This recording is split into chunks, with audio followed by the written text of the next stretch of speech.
Hey everyone, and welcome back to Tales from the Table Studio. We've got a really exciting game of Terror at Bone Gulch for you today. But before we get to that, we're going to talk a little bit about why we're here and some of the stuff coming up through the week. So, all through August and July, we are running the Tales from the Table Reproductive Rights Charity Drive, collecting money for the National Network of Abortion Funds. Every single dollar you donate, from $1 to 100 or more, goes directly to the National Network of Abortion Funds and will help with logistics, travel, medical expenses, temporary housing, and more to help people be able to protect and continue to have bodily autonomy. Reproductive rights are an incredibly important thing, and everyone deserves to have bodily autonomy. Unfortunately, right now, that's under attack in this country, and we're not okay with that. So we're doing what we can to help out, and you can too. All you have to do is click the link over in the chat, throw a donation. If you can't donate, that's fine. You can share this on social media, tell your friends about it, bring people in. The more eyes on it, the more donations we get, the more good goes out into the community. And really, that's what this is all about. So to that end, we've got a bunch of really awesome games that we're running through August. Most of them have already started at this point, so we're already in episode 2s and 3s and 4s, but never fear, all the videos are up on VOD here on Twitch, and you can find them over on YouTube, and for some of them, you can find them on our amazing GM, Jack Kellum's YouTube page of Gods and Game Masters, right? I got that right? You did. Yeah. And you can check them out there, because you should. They're fantastic. So we've got, obviously, Terror at Bone Gulch tonight. Tomorrow, we're maybe going to be doing Dinosaur Wizards in Space again, but if not, we've got another really fun game that we're putting together. So I'll let everyone know as soon as I know. By the time this is out, we may have already had a decision on that. So you can check over on my Twitter at TheLionKnight42 to get that information. Then on Wednesday, we have, and that's at 8:30 p.m. EST. Sorry, I forgot about the time. Then on Wednesday, we're going to have Riga, Tomb of Sorrows, at 3 p.m. EST, which is a fantastic D&D 5e game set in the third-party setting of Riga, written and run by our amazing GM. Oh, it's Jack again. Who would have thought? It's amazing stuff. Definitely check that out. Last episode was amazing, and I have no doubt the next one is going to be even better. Then on Thursday, also at 3 p.m. EST, we've got Avatar Legends: The Breaking Point. We're just about halfway through that series now, and it has been a wild ride. You definitely don't want to miss that either. Taking place during the 600-day siege of Ba Sing Se. There is a lot happening, so check that out. And then in a very special, what usually is one of our off days slot, we're going to be running part 1 of Veil of the Void, The Dead Planet. It's a 2-part event that you definitely don't want to miss. You can find more info about that over on Twitter. You can find more info about that probably in the videos leading up to it as well that we're going to be dropping here. Now, if you donate during this game, a couple cool things happen. 1, you will be helping some amazing people. 2, if you donate $15 or more, you can either turn up the heat on our fantastic party, or you can offer them boon. Either one, it's up to you. If you happen to donate twice that amount, you can do both, or double down on one. Double down on one. It's more fun, I promise. Also, if you donate during this stream at any time, this stream or any episode of Terror at Bone Gulch, you'll also be entered into a giveaway for some amazing items courtesy of Steve Jackson Games, including some really cool GURPS core books, as well as dice and dice bags. So, get on that. Donate. Tell your friends they can donate, and then they can get some cool stuff out of it too. Everyone wins. Why wouldn't you? Last thing, if you enjoy this game or any of our other games, would love to hang out with myself or any of our great creators, players, or more, we have a Discord now. You can find the link down below in the About section. It's also over on Twitter at TheLionKnight42. I said that already, but I'm putting it out there again because why not? Come join the community. Be a part of these events. Talk to the amazing casts of these shows. Maybe become a cast member yourself. Who knows? Anything's possible. At least that's what we hope for. With that, I think I have said everything that I need to say, which is good because I have taken up way too much time. So I am going to pass it over to our amazing casting crew and allow them to bring you Terror at Bone Gulch. Enjoy. Before we get into Terror at Bone Gulch, I just want to say one thing about the Avatar Legends game. There are no vampires in Ba Sing Se. Now, having said that, welcome back to Terror at Bone Gulch, a GURPS actual play for charity. Watch, enjoy, but understand the end is not written, but it's not likely to be pretty. Our last episode had 3 gunslingers, or troubleshooters as they might like to call themselves, and the local schoolmarm become aware that something was not quite right. Something smelled rotten in the town of Bone Gulch.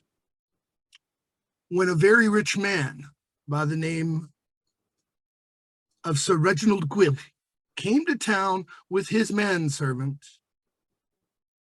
and a number of peculiarities were noticed, like the manservant's inhuman strength, his ability to crush another man's arm with a simple squeeze of his hand. A couple of other strange things. They went out and they talked to old Ben Kendall and found out that old Ben, crazy hermit that he might be, believes that Sir Reginald is an undead creature, what some are calling a vampire. Now, Mr. McCallister don't rightly believe all that. The others may be a little more inclined. Just all depends on what you've encountered in your life, don't it? As they were leaving old Ben's place in the desert, a shadow passed overhead, scaring the horses. But there wasn't nothing they could see that cast that shadow. And on the air, they could smell black powder gun smoke and the faint, distant scent of blood. Not being entirely foolish, they made their way back to town as quick as they could before it got pitch black. And now, we rejoin them at the schoolmarm's house. Miss Eloise has kindly allowed the 3 gentlemen to bed down in her front room. And it's round about midnight. But first, let's get an introduction from our cast, starting with their host, Miss Eloise herself. Hi, I'm Justina. I'll be playing Eloise, the schoolmarm, tonight, and yeah. Mr. McCallister.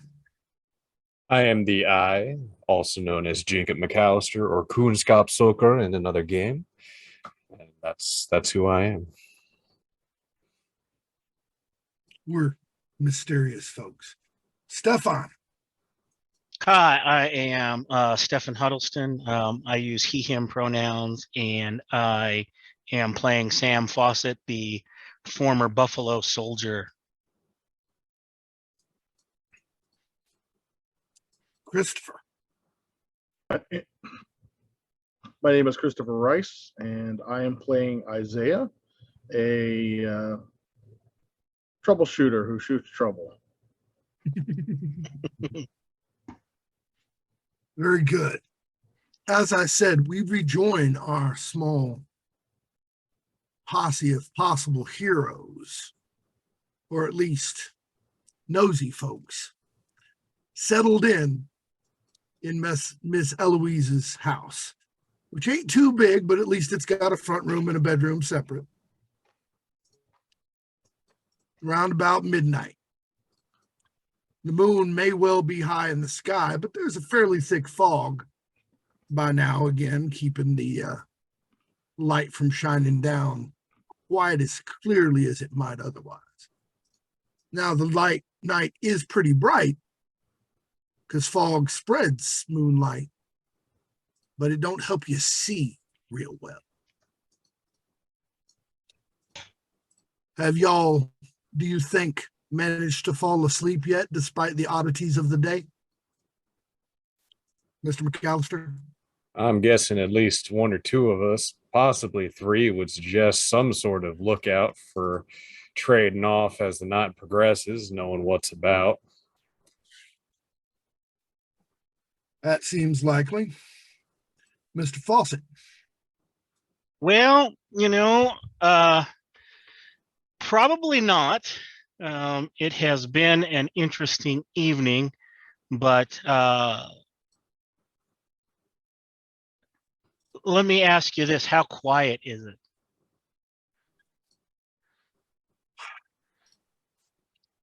Little quieter than you'd expect, but not by much. As I said before, the carousing hasn't really slowed down much that you're used to in this wild town, but there have been less shootings. So I have the light sleeper disadvantage. That's fair. That's fair. When you do sleep, I'll address that. I'm Yeah. wondering whether you went to bed or not. Yeah, trying to sleep. Okay. I'll Yeah, take the you're doing first. you're doing a lot of tossing and turning, but nothing's woke you straight stark up out of sleep yet. Isaiah, All right.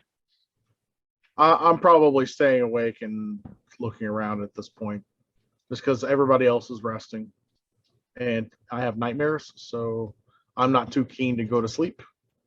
Ditto.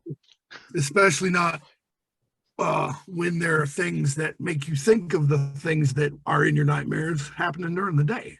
Mm-hmm. Miss Eloise. Well, I believe I'm up and making coffee. All righty. Sounds to me like the only person who's gone to sleep like the old campaigner he is, who don't sleep well anyway, is Mr. Fawcett. Well, Mr. McCallister, upon seeing one of his compatriots, namely the Dixie, take on first watch, he'll go to sleep, knowing full well that he probably has things under control. Fair enough and wise. All right. So, like I said, long about midnight, pretty soon Isaiah'd be waking somebody else up for first watch, or should be, if and he chose to. He might choose to just carry on, but of course, going without sleep entirely for a night's not too good on the perception abilities and quickness of response. It's all a matter of which problem you're willing to tackle. Either way, just like most of the houses in this town, this house ain't too far off the main street. It ain't on the main street itself, but it ain't too far off. Round about midnight, the two of you who are awake hear the jangling of spurs down the road outside. I'd like the two of y'all to make observation. Real quick, I will check on Mr. Fawcett's difficulty. Just for the audience, and definitely not for me, who has only played this game once. How many dice was it again? Three. Was that? Three. 3 dice. 3d6. And you're needing to roll under. Yep. I made it by Mr. 3. McCallister, you were asleep. Oh, all right. I thought I was one of the ones getting waked up. All right. No, he hadn't woke you up yet. Gotcha. It would be Isaiah and Miss Eloise are actually asleep. I mean, actually awake. And then I'm checking on Mr. Fawcett's light sleeper problem. Well, Mr. Fawcett, at the moment, you seem to be sleeping the sleep of the just. For a change. Fair enough. Fair enough. All right. What did we get, Miss Eloise?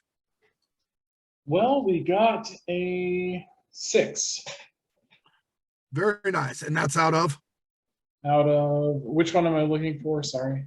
observation. Observation. Okay, observation. That one's easy. Out of 13. That's pretty good. Isaiah? I only made mine by 3. All right. Okay, so Isaiah, there's something not quite right about the sound of the spurs, but you can't quite put your finger on it. Hmm. Miss Eloise, the sound of the spurs is hollow. It's like it's right outside your door, but it's also coming from a great distance at the same time. I suppose it could just be the way the fog affects the sound. As we know, it does kind of do strange things, but it sure don't sound right.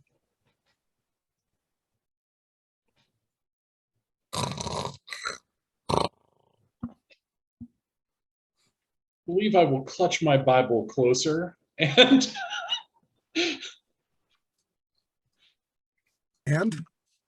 And just kind of look to Isaiah and say, does that sound right to you? I use my lever action to put a bullet in the chamber. Nope. do you take a look outside at all, or are you just gonna hunker down in the house and Yeah, I'm at the window probably. all right. You move the curtains aside just enough to get a look. And there's a gentleman, well, a fellow, striding down the street. He's all in black, long black canvas duster, black vest, black shirt, black jeans, looks like, black boots. Even his spurs don't shine. No, Jacob McCallister's on the bed.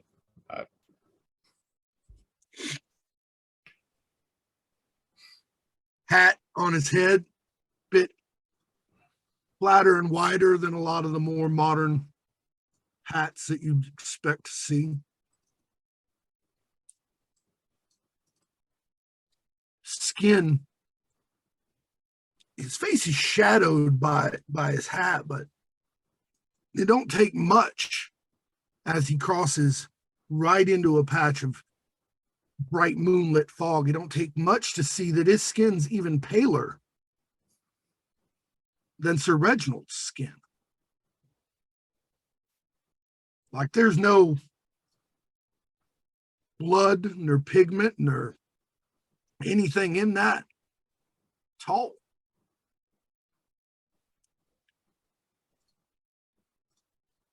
And there's an odd gleam to his eyes. He doesn't look in your direction, doesn't seem too worried about you or focused on you at all. He just keeps walking. And that same strange sounding jingling of spurs.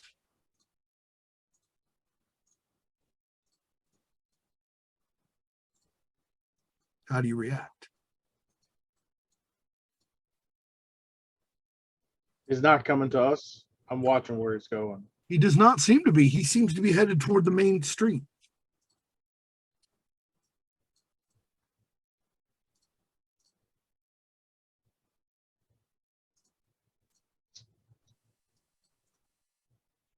I'm gonna do something stupid, and gonna make a stealth roll to Okay. shadow. All right, so you're going to try to slip out the front door and sneak Yeah. behind him. All right. Well, you have a +2 to your stealth, what with the fog hiding your movements and muffling the sound. Did I actually roll? Let's see, I got a 5 showing, another 1 showing. So I actually rolled a 6. There we go. I might survive my stupidity. What's your effective skill total? I critted on that. Well, you can't crit on a post roll. A total of 10. Because my stealth is 14 plus 2 is 16. I rolled a 6 total, so margin of 10. Nice. Yeah, if you had it would only be a crit on a 6 if it was a 20 skill or higher anyway. No, you crit on 6. When an effective skill is 16, you crit on a 6 or less. Effective skill 15, it's 5 or less. You're right. 16, 15. Thank you much. Yeah. But it's a contest, so there's no. Right. It's just a higher margin.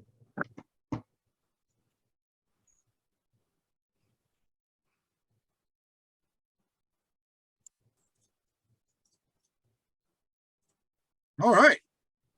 As far as you can tell, and you're pretty darn certain of it, he ain't noticed you at all. Isaiah's just slipped out the front door, armed and ready, and is sneaking his way down the street after this strange, pale gunman. You're the only one actually awake right now. But before I left, could I have told Eloise to get ready to wake people if she hears any gunshots, just in case? Absolutely. Okay. Eloise is going to lock the door behind him, and then she's going to go wake up Stefan and Mr. McCallister. So, Or I'm sorry, Mr. McCallister and Mr. Fawcett. right. Very well.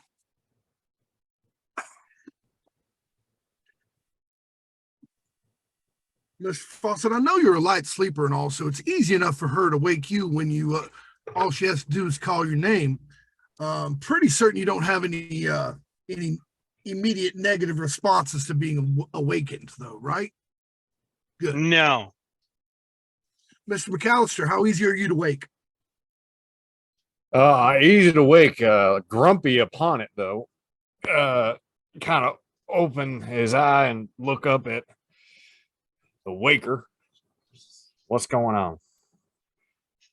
Well, Isaiah has slipped out into the fog following some horrific looking gunman who is headed toward the center of town. He said to wake you if I heard gunfire, but I just didn't feel right about being here alone.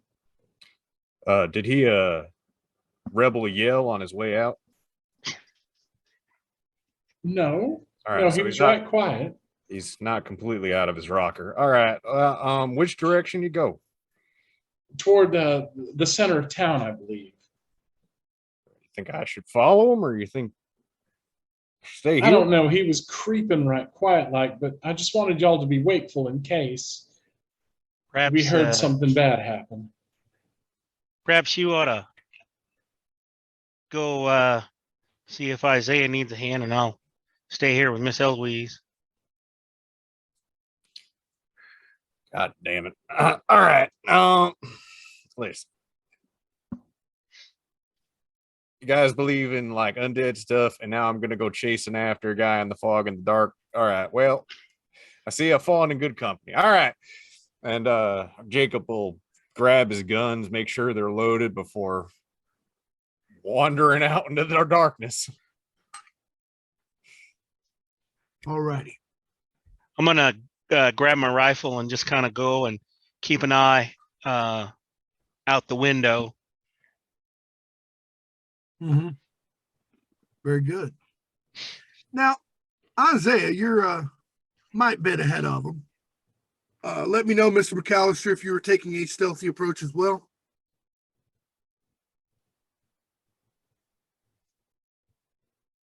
You do indeed have that capability. You've got a stealth 14. I guess it's a good idea. Even though I think Jacob would be a little mumbling under his breath the whole time. That's 11. All righty. Good to know. All right. So, Isaiah, you're a good bit ahead. You watch the man in black take his first steps out onto the main street there. He walks right out into the middle of the road and turns like it's high noon, like he's getting ready to do a standoff, an actual quick gun showdown. And he calls out a name. He says,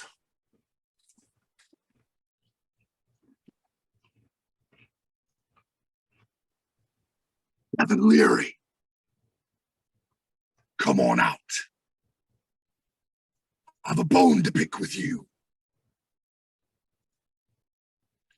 Mr. McCallister, that's loud enough you can hear it even through the fog as well. All right. Well, I'm gonna quicken my pace, but I'm not gonna go out into the main street. Right before I get to the main street, I'm gonna put my back to a corner and kind of just peek around. Isaiah, you following him into the main street? You would have been there first, if so. No, I'm not sure what the hell's going on. I'm probably getting ready to shoot him in the back of the head if need be. Seems reasonable. So And the only reason I would react like that is my character has put in, as he's noted, a lot of work into this town, just not like as a marshal because he doesn't believe in that. right. So he just wants the good people that are here, and there are good people to not have to be afraid of the assholes and the bad guys. Go ahead and make an area knowledge roll. See if you know Kevin Leary. I made it just on. Well, Kevin Leary is not one of the good people of the town. Kevin Leary is one of the overseers at the mine, and he is a mean bastard.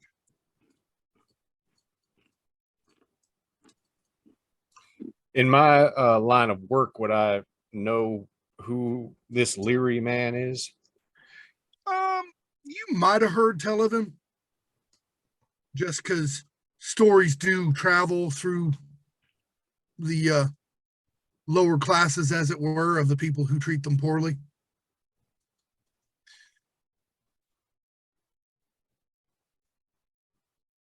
So, by the preparing to shoot him in the back of the head, can I take that to mean that you have your rifle aimed? Yes, but I kind of want to see what plays out now that I know that about Leary. Sure. Maybe they'll kill each other. That would be good. Right? There are no random innocents outside, right? No soiled doves, no minors who are drinking too much, that sort of thing. The streets are essentially empty. At the moment, yes. Okay. They haven't tried to kick anybody out and make them go home yet, so.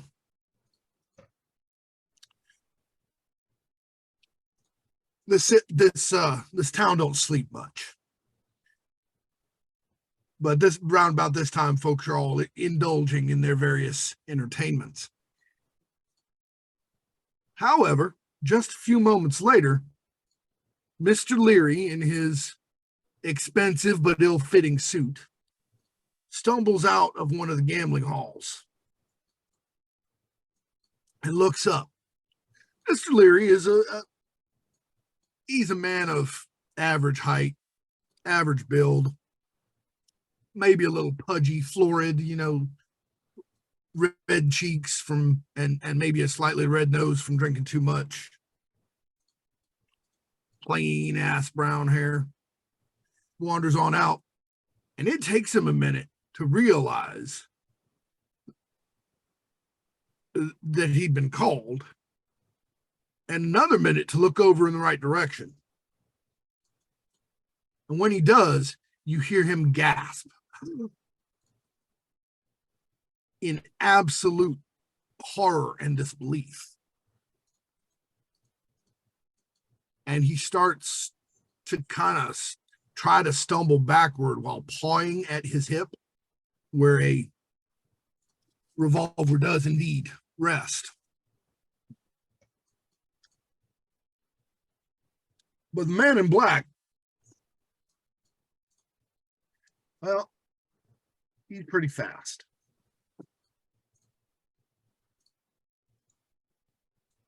And poor Mr. Leary reaches first, like the man in black was waiting for him to reach for his iron.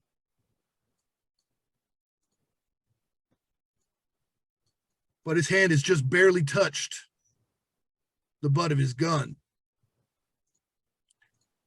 when the man in black's right hand is a blur, shifting his coat back, yanking out an old-fashioned Lamotte revolver, popping twice, which is impressive because he had to thumb the hammer. All this before Mr. Leary clears leather.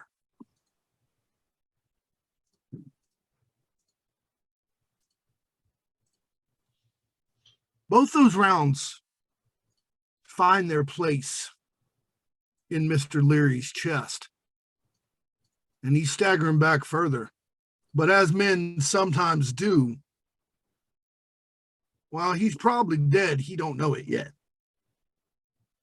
And his gun clears the holster, and it levels itself at the pale man.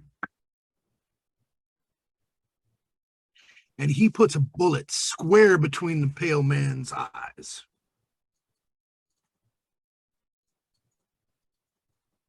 Pale man's head doesn't even rock back.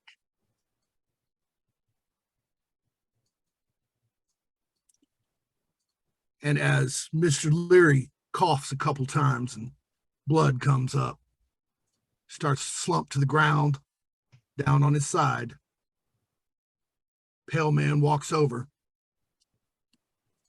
smacks the side of his head, and then spits the bullet out on him.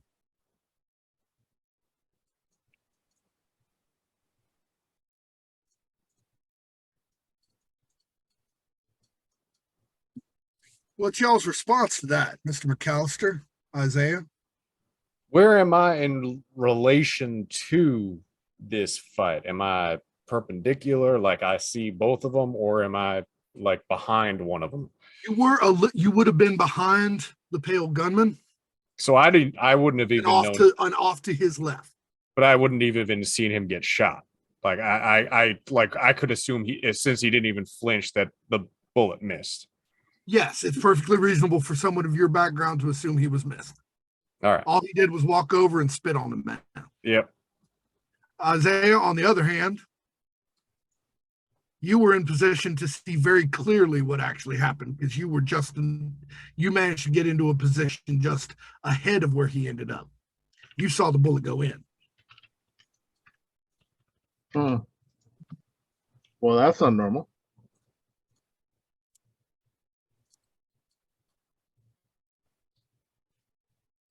Great. And it is at that point that the gunman turns his head and looks straight at where Mr. McCallister is hidden.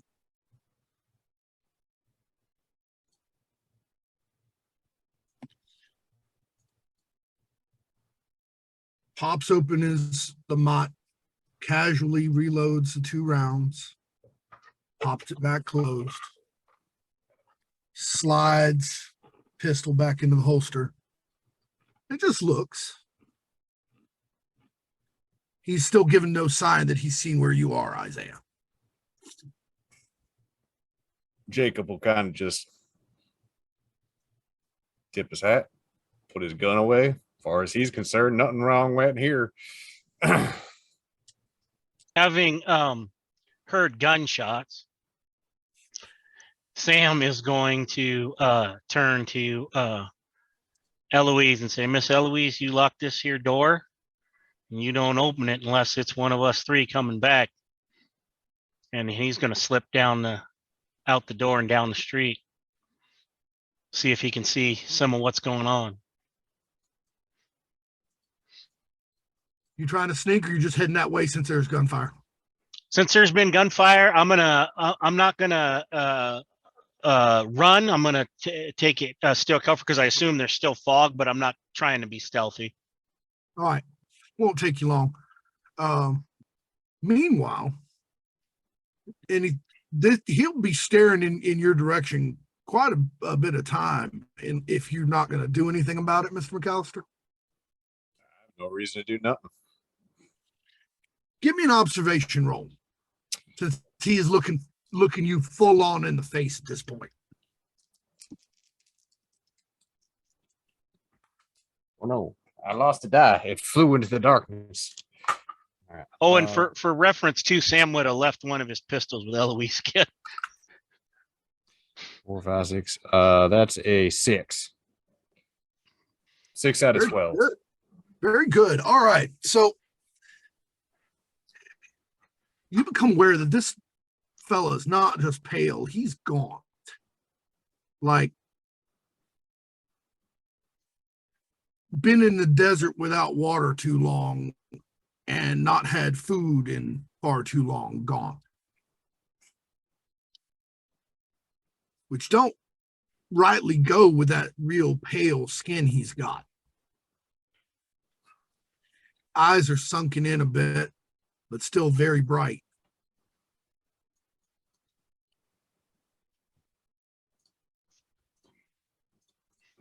If I were you there, partner, I'd head in the nearest saloon, get yourself a drink and something to eat. Yeah, well, I ain't been hungry for a mite. I'd rethink it, but all right. You have a good night now. Yeah, that ain't likely, but I appreciate the sentiment. Isaiah, you doing anything? I'm going to make sure that he doesn't attack my compatriot here. And then after McCallister heads back down, I will similarly stealth away. Okay. All right. Just as Sam makes it to the main street, that's when McCallister is turning to go. All right. About that time, you hear a shot ring out from one of the upper windows.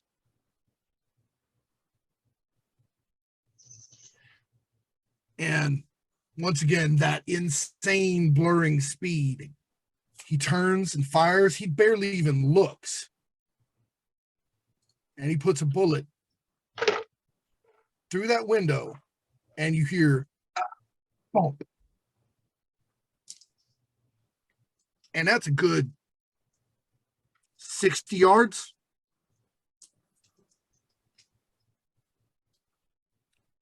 But meanwhile, back at the house, Eloise, there's kind of a scratching sound coming from the back door.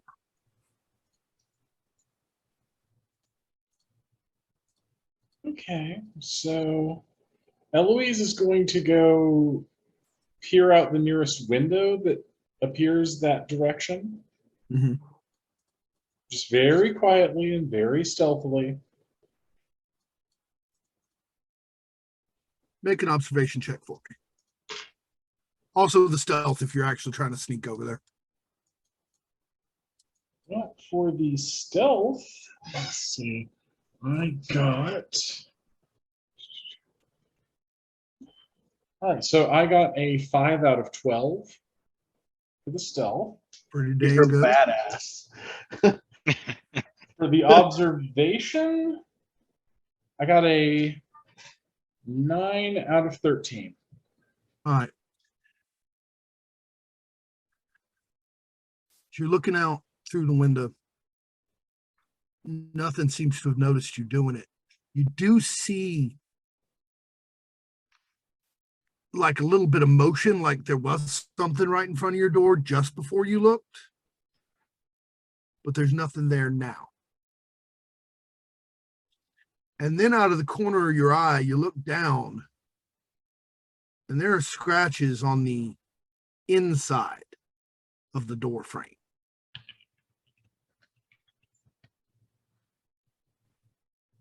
Right.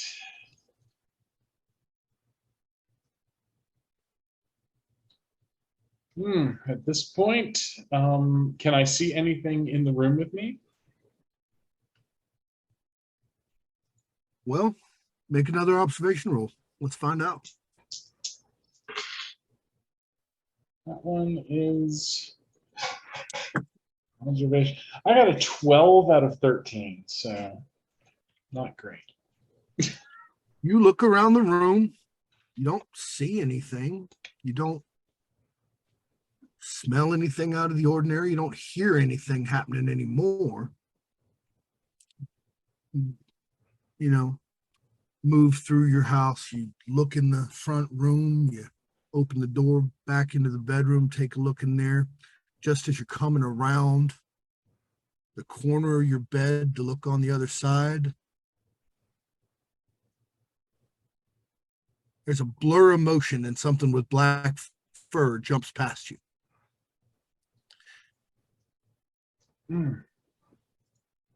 Which way is it going? Can I tell that? It's a mite startling. Yeah. Just a might. It seems to be trying to head for your door, which is closed.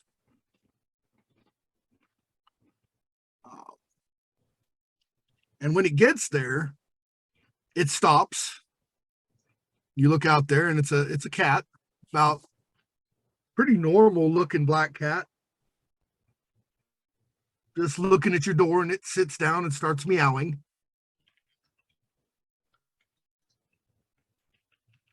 Well, I guess I am going to. Shoot the cat. No. I guess I am going to look at the cat, hold my Bible in my other hand, put my hand on my chest, be like, good Lord. And I probably have a sauce. I have a saucer and some milk that I can. Mhm. Okay, so I'll give the cat some milk. All right. It'll wander over and partake of the milk. Make me another observation check. Actually, you know what? You're familiar enough with cats. I'll allow body language if it's better. Meanwhile, back at the street, Mr. Fawcett, what is your reaction to this casually shooting somebody in an upper window at 60 yards? I am going to Sam will look up and give kind of a look and then an impressed nod at this feat, but it seems like a shot rang out before, so man was just defending himself, so none of my business. All three of y'all who are out on the street, if you have area knowledge, you can roll it to figure out whose house and or building that shot came from. As a newcomer, I abstain from such a role. That makes sense to me. I failed by 1. Can't remember who lives there. Did anybody make it? Nope. I have a Alrighty. general area knowledge of the Southwest, but not of Bone Gulch in particular. So Fair enough. However, general area knowledge can allow for tighter area knowledge at a minus. sure, I'll give it a shot just to see what I come up with. Yeah, if you roll low enough, it could still help. I did not roll low enough, so I don't know either. All right. Very well.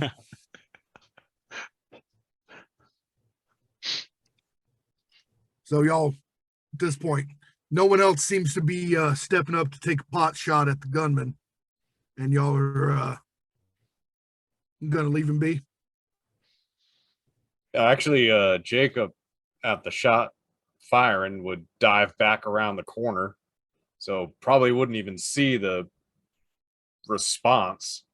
Mm-hmm. And as soon as like Jacob's back up, his rifle's cocked, and he's peering around the corner, seeing the aftermath, and just goes, "Partner, I get inside soon. You seem to have them come out of the woodwork at you." Well, I hope they do. There's a whole gang of them I've got something for. All right. Seeing that Offset. it looks like this is something that doesn't directly involve us, Sam's going to turn back around and head back to the house. As you do, you see him pop that Lamont cylinder back out, reload, put it back away. I ask your what entertainment you're after now. It sounds a little bit revengey to me. That would be fairly accurate, yes. And you said I heard about this guy before, right? Storyteller. The guy who shot first. Yeah, you had heard of Leary. Kevin Leary is famous for mistreating his miners, docking their pay and then keeping them in debt, physically abusing them when he can get away with it. Ancient story. Oh, this is gonna be interesting. All right. Sir, just as a matter of perhaps companionship here, were these other folks you're going after work for this individual, maybe of the same relative demeanor? Well, I would certainly say they have a similar demeanor, but they didn't work for him. The thing I'm after him for is from before he got all puffed up and important. Gotcha. I was just gonna offer my my assistance to bushwhack some rich abusing bastard. Well, I sure do appreciate the offer, but if I ever want to get any rest, I got to put them all in the ground myself. All right, well, good luck to you. Besides, bullets still hurt you. And he turns and he walks past you the same way he came. Basically, at this point, he's between you and Sam, since Sam had already turned around to go back to the house. Isaiah, had you continued on your way at that point, or were you waiting to see? I just want to make sure my people are okay, and then I'll. All right. head back So to you'll the road. basically peel off behind McCallister. Yeah. Then the order of people heading toward the house is Samuel, then McCallister, then Isaiah. Right? Okay. Cool. With the gunman just behind Samuel. So all the way back to the house, you hear that eerie ass jangling of spurs that's hollow and like it's further away than it should be. You sneak a peek back over your shoulder, and he's closer than them spurs sounded like. I think Jacob's actually probably like walking like not beside him, but like a little bit behind, just kind of like walking home like nothing's going on. Right? Seems reasonable. Because I do have the disadvantage of being nosy, so You'd like to know what's going on. that's right. Indeed. Now, Miss Eloise, back at the house as you're giving this poor little yes, Isaiah. Sorry. Is he following the guy? Did I hear that Jacob? right? Yeah. Yeah, maybe Jacob's well, Jacob he's is kind of following him back to the house, like not like gonna keep going, but like as far as I'm aware, he's walking in the direction of the house. right. He's walking back past the house like he came in. Yeah, so he's kind of just walking with him until he gets to the house. One thing, Mr. McCallister, you do notice is that other than the spurs, he ain't making a whole lot of sound. You can make an observation on that, and I'll get back to you in just a second. All right. Meanwhile, in the house, having just put the milk down for this cat, what'd you get on an observation? 15. Oh, sorry. I got a 7 out of 13. All right. Jacob, they think he has nice boots. I don't know what's going on. What's wrong? When with you said, good Lord, the cat flicked you a dirty look before getting some of the milk. So Eloise, because Eloise is going to do this, is going to just randomly start reciting the Lord's Prayer. randomly?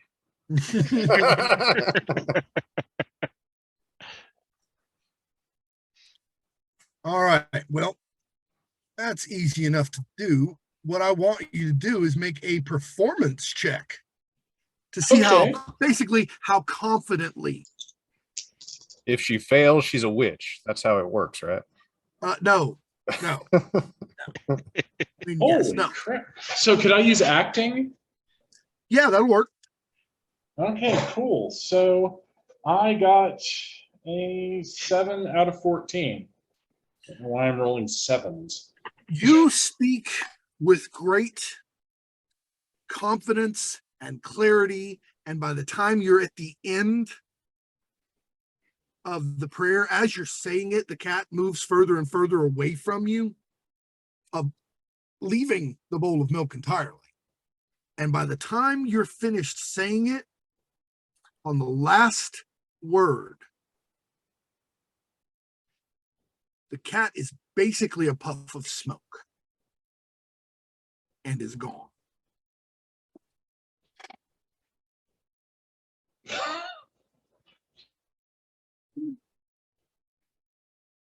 Eloise is just standing there, mouth open, and clutching that Bible to her chest, like absolutely aghast at what's happened, and is trying her best to catch her breath. She is not well for this, disappearing cats and demons and all this. So, that's. As the rest of you make your way back to the house,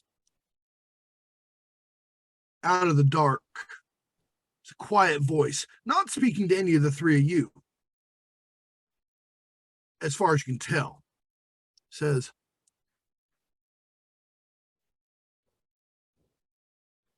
Mr. Costas, yes. So good to see you. I was wondering if you would entertain a job offer. And stepping out of the darkness from whence you did not see him, nor did you see him enter it, is Sir Reginald Quill.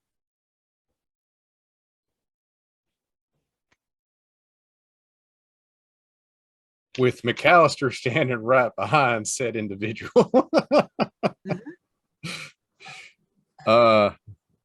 McCallister kind of just cocks his head and says, you know this guy? I don't. Ain't going to neither. Yeah. Take a job offer and put it someplace unpleasant. Fancy pants. I got only one job. Then I'm done. Oh, well. If you insist, then my apologies for disturbing your nighttime meandering. Hello, Mr. McCallister. Evening. Mr. Fawcett. Mr. Atacheka. And he tips that top hat and steps back into the shadows and is gone.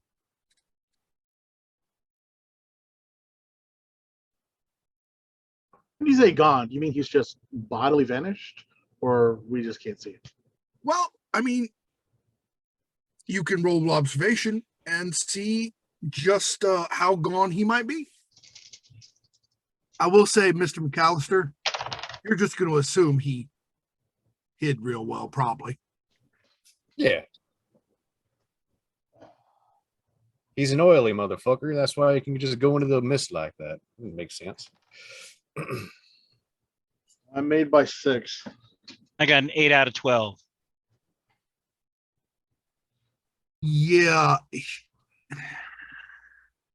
Whatever Mr. McCallister thinks, Mr. Fawcett, Mr. Adcheka, he didn't step back far enough to disappear. He didn't run nowhere. He didn't hide behind anything. He stepped back into the mist, and then there was just mist.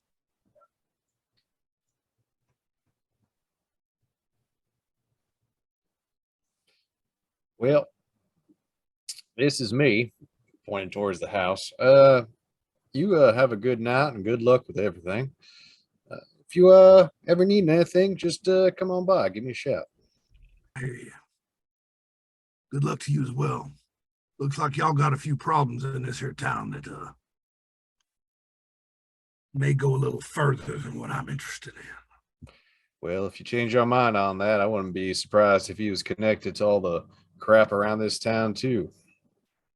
But you got your own business, I understand. Yeah. This town weren't here when I had my business. It was a while back. All right. And as you know, Good night, then. Just kind of wanders into the house.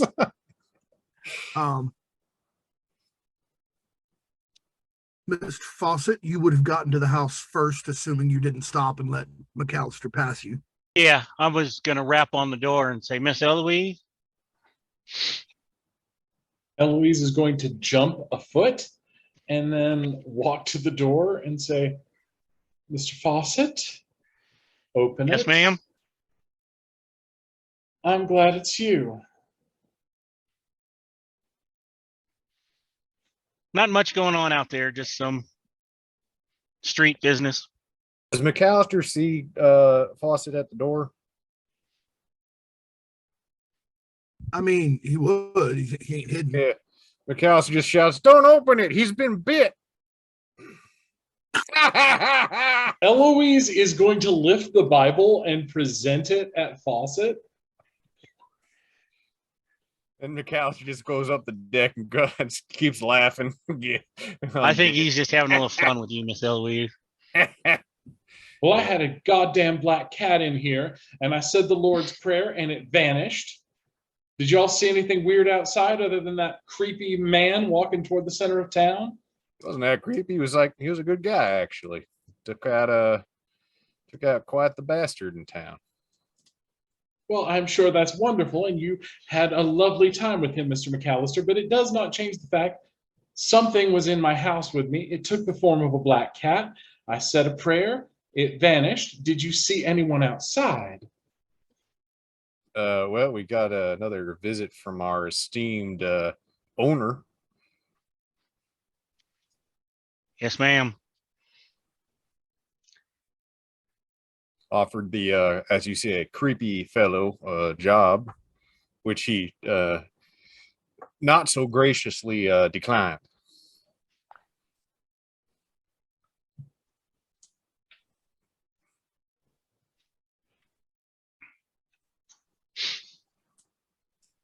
Eloise is You going said to there go was to her cabinet and get some whiskey out for a little bit, take a shot.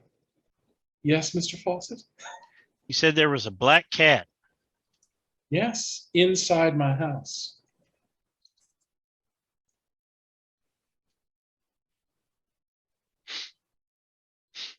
Can we assume that everybody has gone in the house now? Yeah, Okay. perfectly fine. I lock the door and just kind of stand against that corner of the wall. Mm-hmm. McCallister just lays on his. He probably brought in his sleeping bag or something. Just kind of lays on top of it with his hat over his eye. Kind of disregarding the spooky cats running around.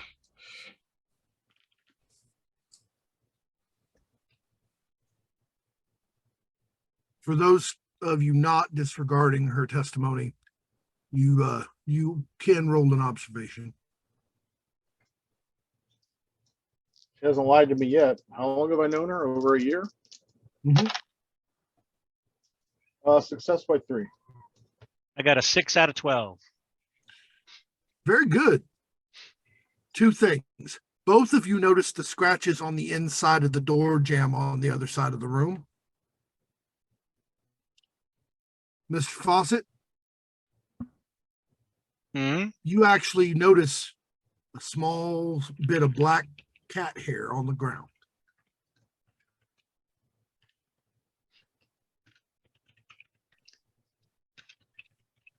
I am going to pick that up Mm-hmm. and I will slip it into. Sam will kind of reach and pull in a pouch and slip that into the pouch. Mm-hmm. All right. Black cat hair being rather useful in some voodoo rituals. It's true. I may have learned a thing or two about that while I was living in Louisiana. Anyway.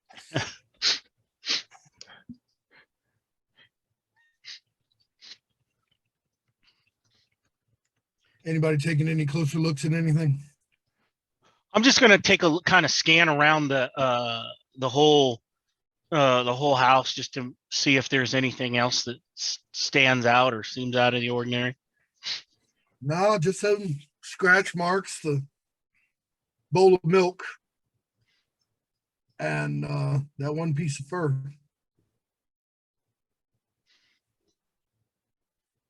Okay. Well, then I'm just gonna go head back and pull my hat back down, and unless you want one of us to take over for you, Isaiah. It's fine.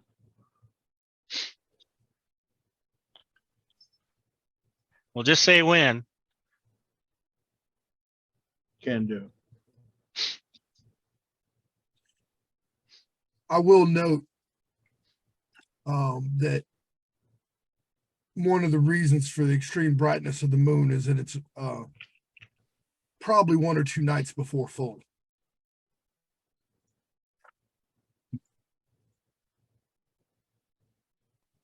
Miss Eloise, what were you doing? Well, I am going to compose myself, and then I'm going to take my.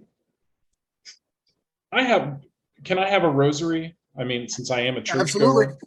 Okay, I'm going to take my rosary. I'm going to clutch it in my hand with my Bible, and I'm going to lay down in the bed and try my best to sleep. Catholic Church is the most common church in this area at this time, so perfectly fine. And the only one in town, so there's that. All right. In that case, make me a will roll.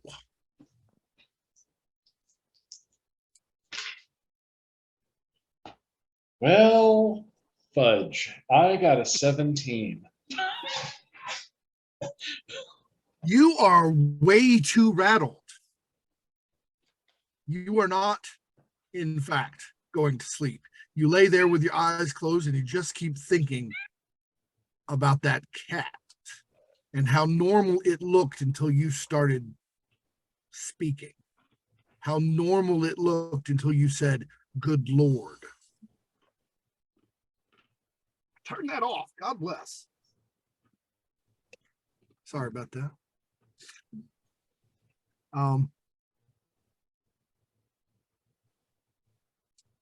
And how abnormal it started to look the more of the Lord's Prayer you got through. Not that it changed form or anything, just got angrier and angrier while backing up, which is not normally what cats do when they're angry.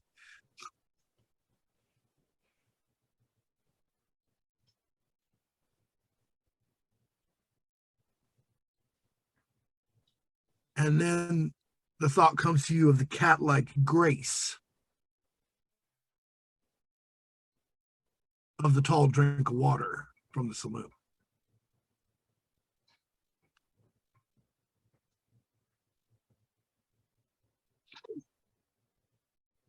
All right, Isaiah, you're still awake. What are you doing? I'm just trying to make sure nothing gets in, nothing crazy happens. I'm just looking out for my people. Yep. Uh, So stay After on. about 4 hours, after about 4 hours, I wake up Sam. Sam, Which I need you to go ahead. we're used to this since we worked together before. Yeah. Right.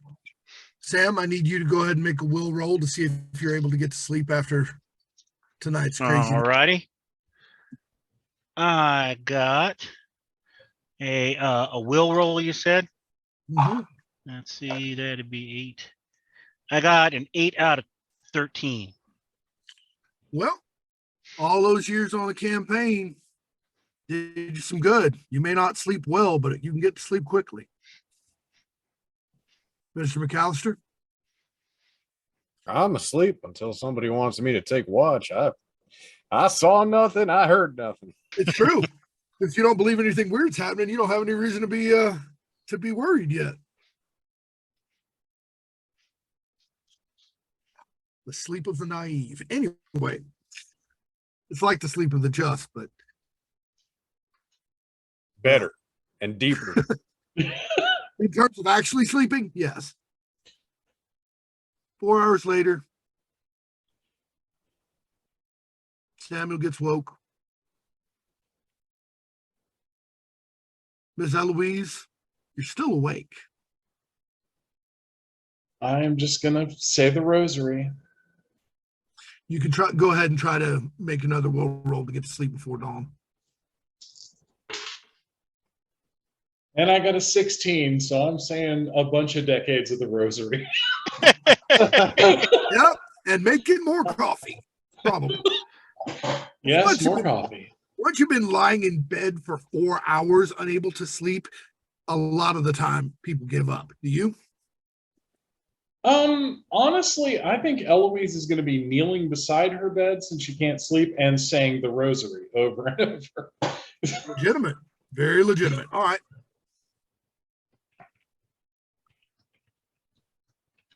Isaiah, give me a quick will roll when it's time for you to sleep. Yeah, I can feel this is going to be a botch. My dice rolls the last week have not been nice on any game I've run. Yep, 18. Oh, Your gosh. eyelids fall off. Ouch. I want to make sure I don't recall right offhand. You don't have flashbacks or anything, do you? No, I don't. But I That's do have good. nightmares. Well, you know, the nightmares you're avoiding. But luckily you did, you don't have flashbacks because that would have been a trigger. We're just gonna give him some quick storyteller-driven flashbacks there. That thing with a bullet in the head's bothering him. It keeps repeating through his head. Yep. He just goes over to Sam and grabs Sam by the shoulder, carefully puts him back in his bedroll, and then he goes back over to the door to just continue to stand and watch. Probably haven't seen this before. Sam will just kind of shrug and pull his hat back down.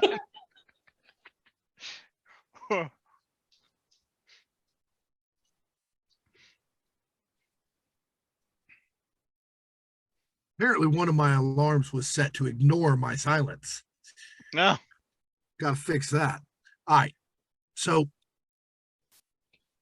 round about 4, maybe 5 in the morning, that time when it ain't any darker than it has been, but it sure feels like it. The sky is just dull.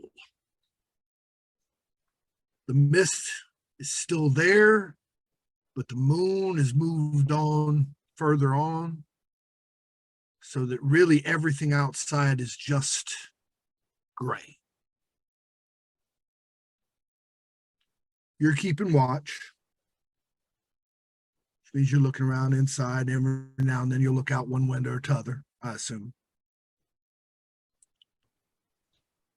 And out in the front yard, you would swear you see somebody you recognize. Can't be.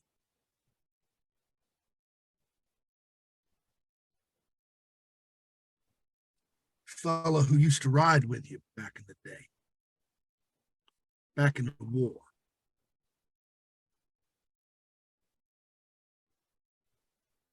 Your second in command, in fact.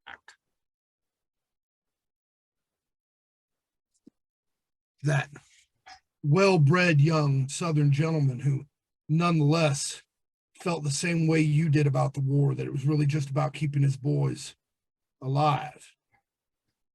He believed it so hard, he died in the same battle that got you sent to Andersonville. So that sure as hell can't be him. Standing out there So I'm seeing ghosts. in his officer's coat, hat in his hands.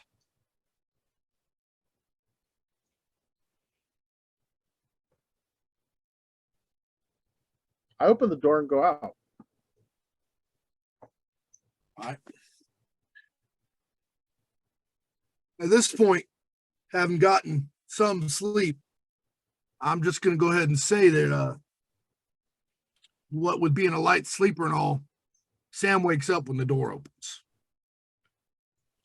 Mr. McCallister, roll a perception at -5, and we'll see if you hear the door open.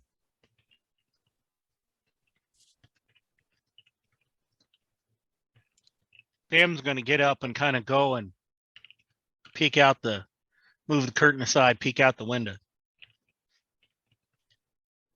I rolled a 5. Oh, wow. Okay, then. Yeah, no, Mr. McCallister wakes up as the door opens too.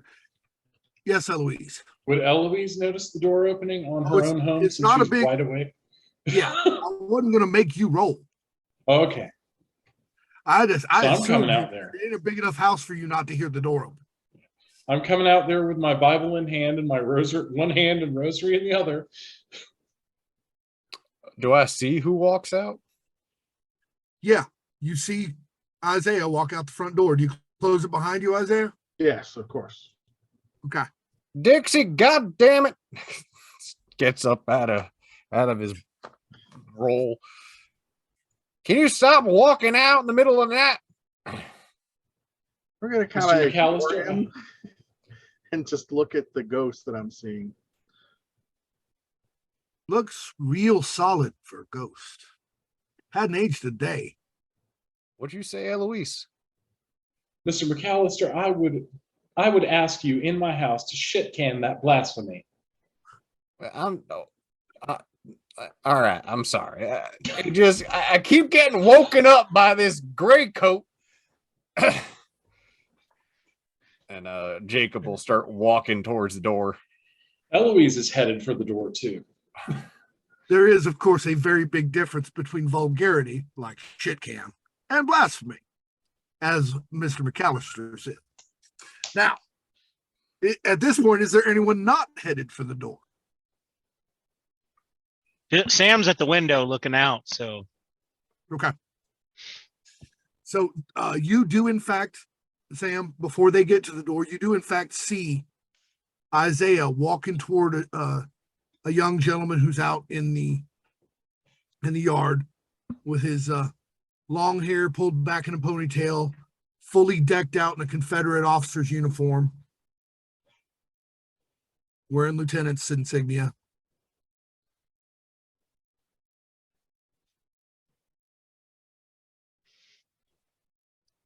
Isaiah, as you get up close to him,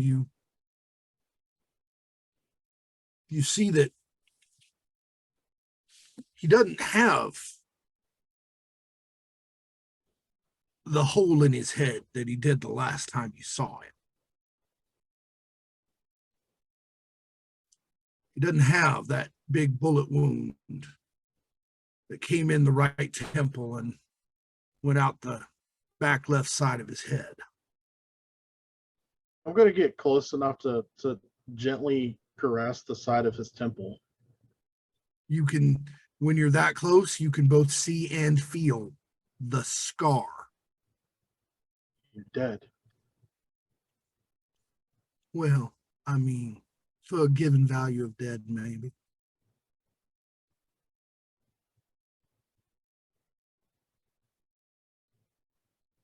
Do I notice that Miss Eloise has followed behind me?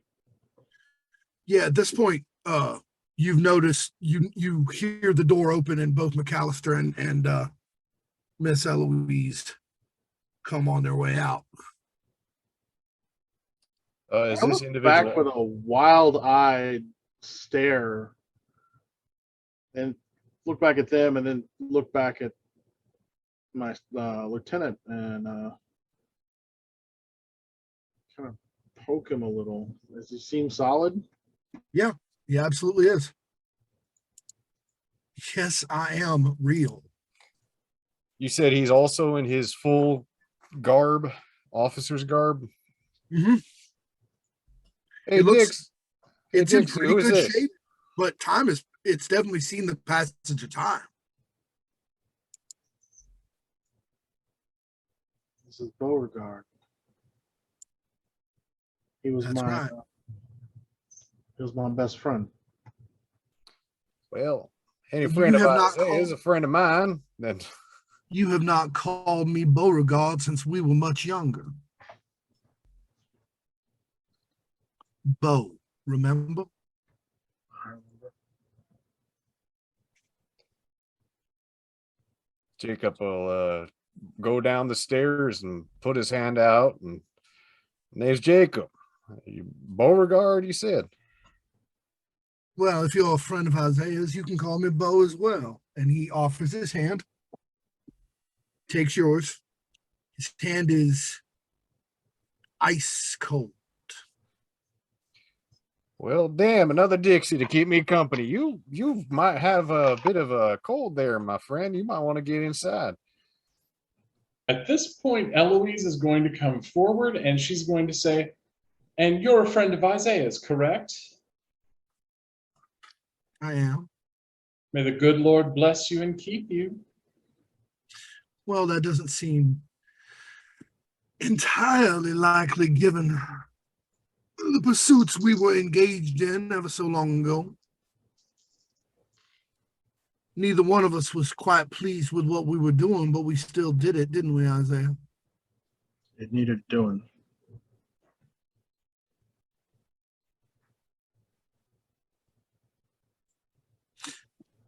Oh, I'm sorry. Please, please forgive me. I am Beauregard, and it is my pleasure to make your acquaintance, Miss. Eloise.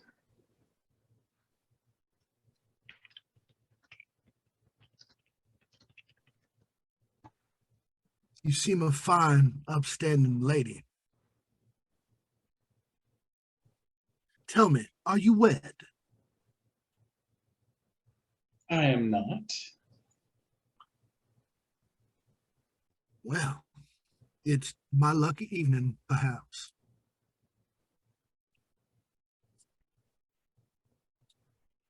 That gets a sharp look from Jacob. Looks back at Eloise and towards this newcomer. I'd settle down if I were you. And this Eloise is a smart crack whip if you step in the wrong way. Well, I'm sure she is. I didn't mean anything untoward, simply that a fellow with any sense might seek to court the lady, should she be amenable. My apologies if that came across in some untoward fashion. Must be a Dixie thing, looking over at Isaiah.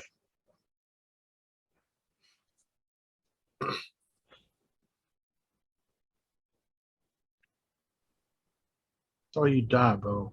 I saw you. I buried you. Yes, you did. If you hadn't buried me, if I'd gotten thrown on that pile they lit up, I wouldn't be here today.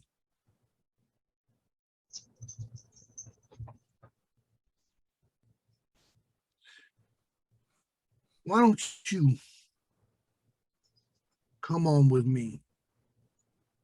Better place to live, better jobs to do, better food to eat, and in the long run, maybe a way to avoid having to ever pay the piper for all the things we ended up doing. I'm going to need you to make a will roll.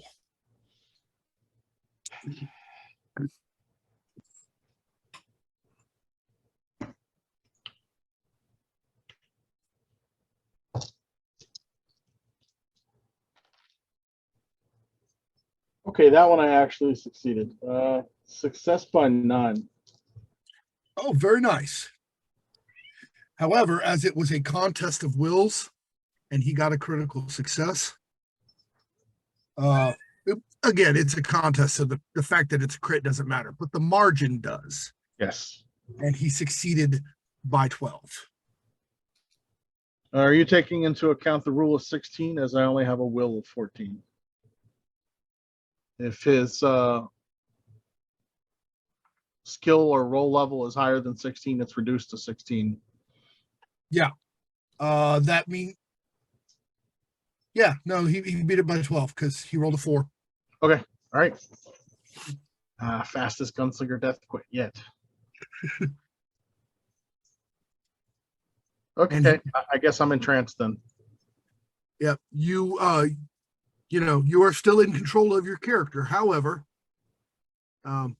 you believe everything he says and are inclined to acquiesce unless someone intervenes. Well, do we notice any change or shift or? Roll an observation for me. In your case, Eloise, roll that body language. Actually, I was just going to ask if I could just start saying the Lord's Prayer again. Absolutely. All right, so I'm going to try that, and I rolled a 4 on my performance. Jacob, It is a brilliant performance of the Lord's Prayer. It does nothing. Jacob rolled a 13 out of 12, so nothing noticed, nothing gained. Sam? Sam is. I got a. Still make the observation as well, or the body language. I got an 11 out of 12.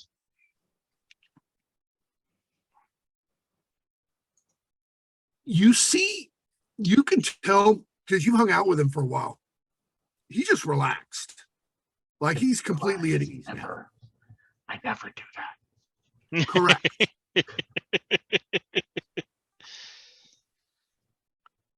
Eloise? I got a 9 out of 13.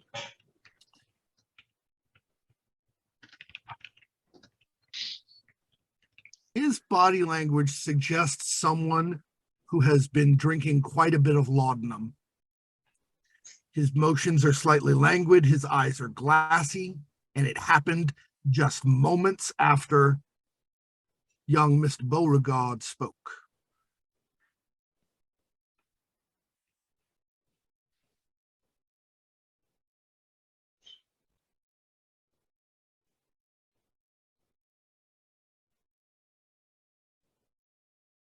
Isaiah, why don't you come up on the porch and talk with us for a minute? No, Bo says we're going to go somewhere. But surely you wouldn't just leave us defenseless. We needed you. I am making my roll against charitable. Very wise. Failed. That's Sam's a good gonna- the correct string. Sam's going to slip out onto the porch. failing your charitable, meaning you rolled under it, right? In this case, because normally you'd be rolling. No. Wait, you failed to get the 12 or less, right? Correct. So I rolled a 13. So I failed by Which one, which means I'm affected by charitable. So she's right. I can't leave her here. Correct. You are now officially in a cleft stick. You are torn. You have two conflicting desires, and you're kind of standing there wobbling. Yes, Mr. Fawcett. I'm slipping out onto the porch from where I was at the window and just kind of watching this newcomer extra intently. Well, Dixie, it was nice meeting you, but I was going to say it again, Miss Eloise, and I apologize. I held it back. It's really early, and I'm going to go back to sleep. And McCallister just starts going up the porch. At this point, Beauregard says, I said, come with me. I can't. She needs me. You should come with us. There's some sort of monster. Oh, I know there's a monster, you danged idiot. He is becoming frustrated. He is the monster, Isaiah. No, that's my friend. Both can be true, Isaiah. Now come with me before it is too late. I'm looking back and You don't forth. have to die with them. I look him straight in the eye and go, I should have died with you. But they need me. All right. And one to shirk my duty. Okay. So you are almost up the stairs and into the house, McCallister, when you hear the, volume raised to an almost yelling level. Right. Mr. Fawcett and Miss Eloise, y'all are both looking at Isaiah and this Beauregard fella pretty close like. So if you want to go ahead and make an observation check.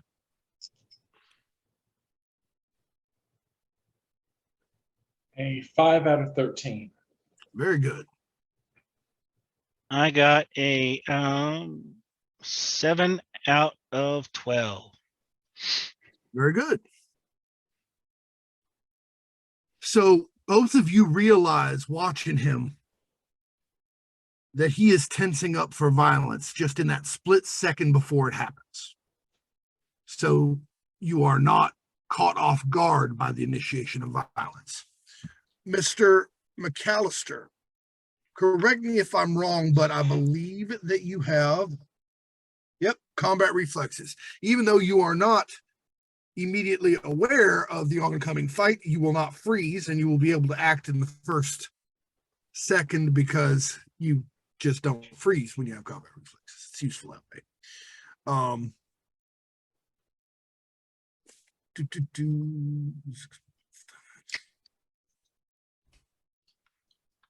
All right.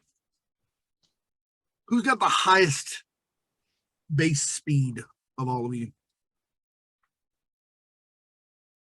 I have a 6.0. Okay. I'm trying to find where that is. Speed. That To would the be right of your primary attributes, Mhm. down at the bottom of all those numbers, toward the bottom. 6.25. Mhm. How's the schoolmarm faster than the gunslinger? She's quick with that Bible.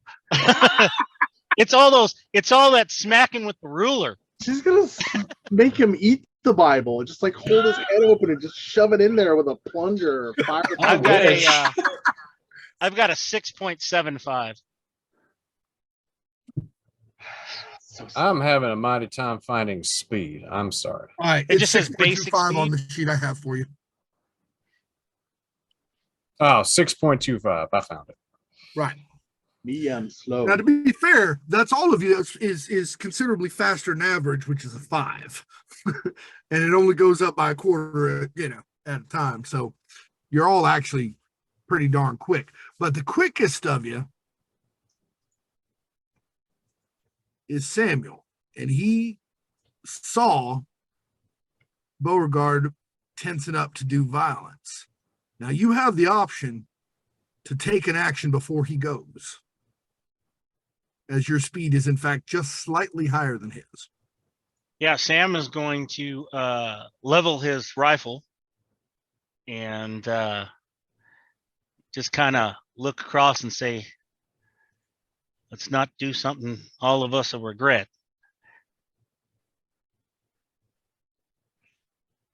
Are you preparing to do anything if he does?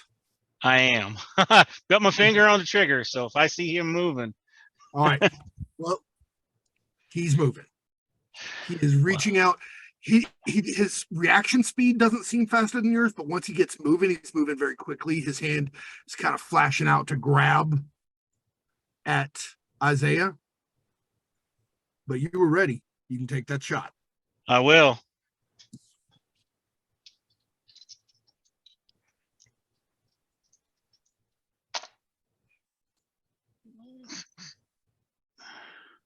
So I got a 9. Okay. And I have, if I'm not mistaken,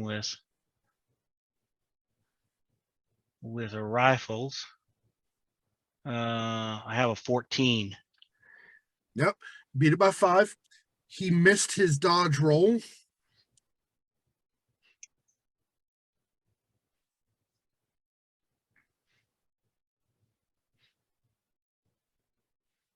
But he was moving so fast away from where you thought he was going to be that you caught him in the trailing leg.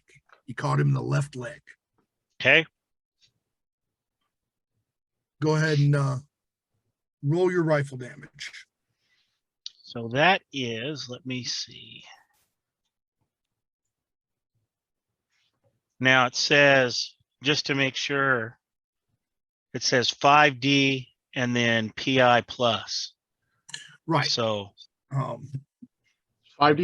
And just then roll the 5d6 first, and I Okay. will tell you. all right, so 5D6. I got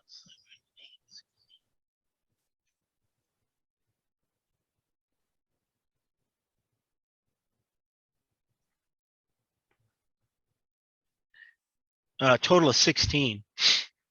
All right. That is halved because he has injury tolerance on living. Bullets don't do much against the dead, Well, yeah. but it's still 8 points. And 8 points is enough to cripple that limb temporarily. And that blows him to the ground, and he goes rolling with his fingers just barely having touched the ends of Isaiah's hair. And with the horrific blood-curdling scream that comes out of his mouth, Isaiah snaps back to reality.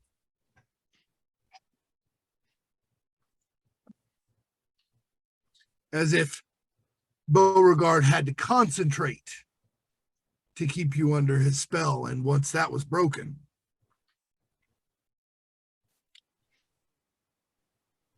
Eloise, Mr. McCallister, since this fellow's action was interrupted, the two of you get to act. Beauregard is currently on the ground.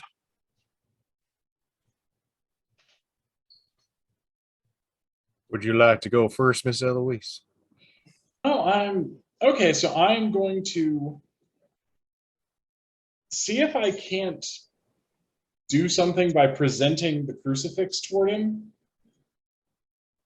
See if that makes it easier for everyone to do things with him. As you approach him and you're holding the crucifix out, he turns and looks at you, and once his eyes actually light on the crucifix, they fill with terror. And moments thereafter,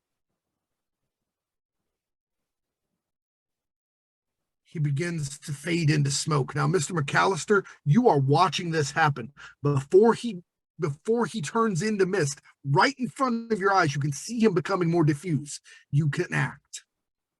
Well, I have fast draw pistol and a lot of pistol to use. So I am going to do that. Do I have to use fast draw first, or do I just You fire? roll fast draw first. All right. Fast 'Cause draw if you puts the mess weapon that in up, your you hand and can makes it ready. Once I once you got get the weapon back. I got an 8 out of 15 for the fast Very good. draw. And then I roll pistol. Mhm. Correct. All right. And if you want to hit some place specific, you have to tell me ahead of time because you'll take penalties. Otherwise, you'll get a random hit location. Yeah, I'm gonna. So how is he positioned currently? He was lying on the ground, partially on his side, and then raised himself up on his arms and looked over his shoulder at her. All right. Well, so he turned his head, and his head is now pointing towards me, right? Correct. So Because I'm shooting him in the head. That's legit. All right. Before you roll, Yes. the penalty for the head, assume you're just going straight for the face, is a -5. -5, so it puts me at 9. And I rolled 2 1s and a 2. Very nice. Ouch. That's a critical hit to the head. It is. It is a critical hit to the head, and that's a beautiful, beautiful thing. All righty. So how does crit work? It's just it's like less than 4, or how's it work? 3 or 4 are always crits, are always critical hits. If you have an effective skill after minuses and pluses of 15 or more, then a 5 is also a crit. If you get a after pluses and minuses, it's still a 16. A 6 is a crit. All right. And there are ways to get more bonuses too. So, all right, roll me another 3.6 real quick. 12.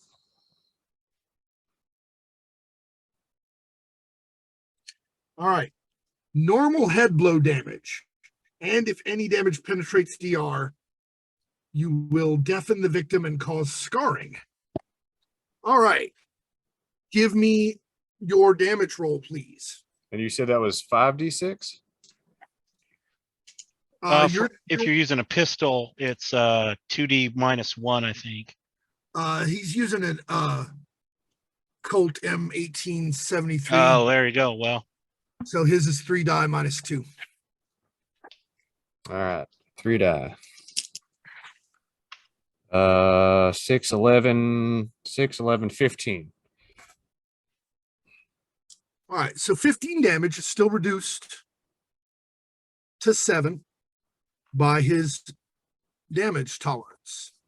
However, while he has injury tolerance on living, he does not have injury tolerance no brain.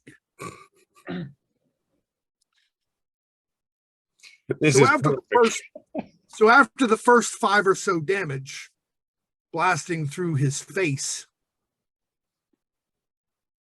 the 2 remaining quadruples when it hits his brain for 8. So you do 13 points of damage to his head. Leaving, interestingly enough, the bullet goes in right about the same place where he got shot the first time. Stop traumatizing my character. Never. And comes out the same place. You know, it could well have been that same kind of pistol. No, I couldn't have. This is a newer pistol. Anyway. Yeah. But nothing comes out the back of his head, and he's still turning to mist. You can take Isaiah gets to do one thing before he's gone. I'm in shock, so I'm not going to actually be able to take any action. I'm just standing there. I guess he's fallen in such a way that I could have maybe grabbed him, and then he got shot in the head and utterly bewildered. Yep. And as he vanishes into mist, we will leave our company bewildered as we go to break. This has been Terror at Bone Gulch, a GURPS actual play for the National Network of Abortion Funds. Please join us back here in about 5 minutes. Now, for a word from our sponsors.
Welcome back to Terror at Bone Gulch. GURPS actual play charity for the National Network of Abortion Funds. Our intrepid Western folk have just seen what was apparently an old friend of Isaiah's, who should have been dead a long time ago, show up right outside Miss Eloise's house, somehow mess with Isaiah's mind, then try to grab him, get shot, scream and try to escape the sight of the cross, and then while he was turned into mist, get shot in the head.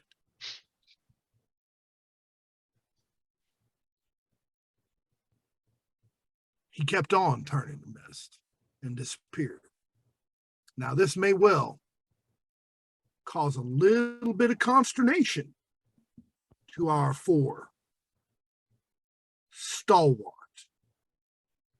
folk. Mr. McCallister, you've just seen the impossible. What are you doing? Mr. McCallister looks down at his gun, looks over at the person that just vanished, looks down at his gun. What the hell just happened?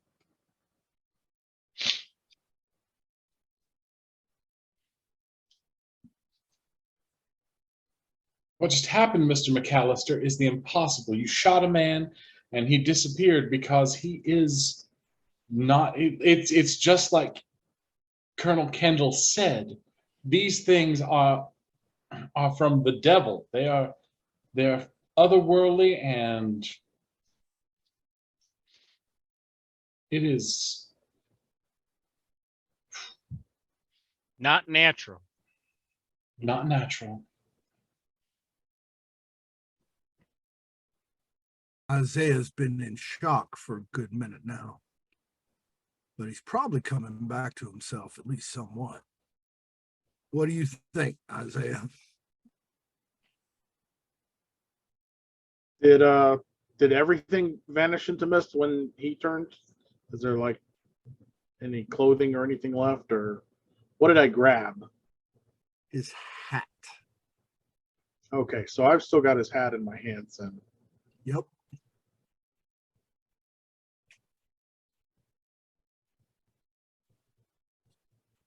And there's you didn't notice in the furrow, but seems like he grabbed a lock of your hair on the way out. Just after, when he lunged at you and was shot. okay. McCallister just kind of stares into the void where the individual was, takes a step back till his back hits the wall, and then just slides down the wall, staring at that same spot. And for the first time since you've met him, he rips off his mask and with a shaky hand reaches into his coat to pull out a cigarette case, bring the cigarette to his lips. And at that point, when you see that not only is there scarring, but you actually see teeth where there's a hole where his cheek was. He just lights up that cigarette, staring.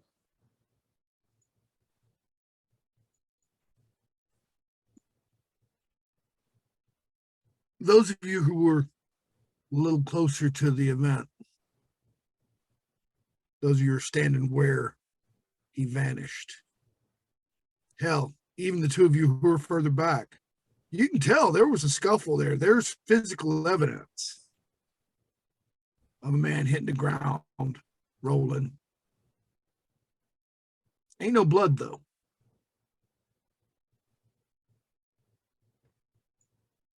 No blood. Man shot in the leg, shot in the head. No blood.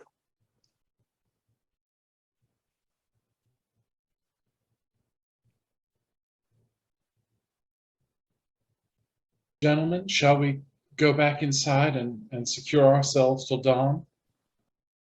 I don't think dawn's too far away from now. Yes, But do you ma'am. really want to spend any more time out here with those things?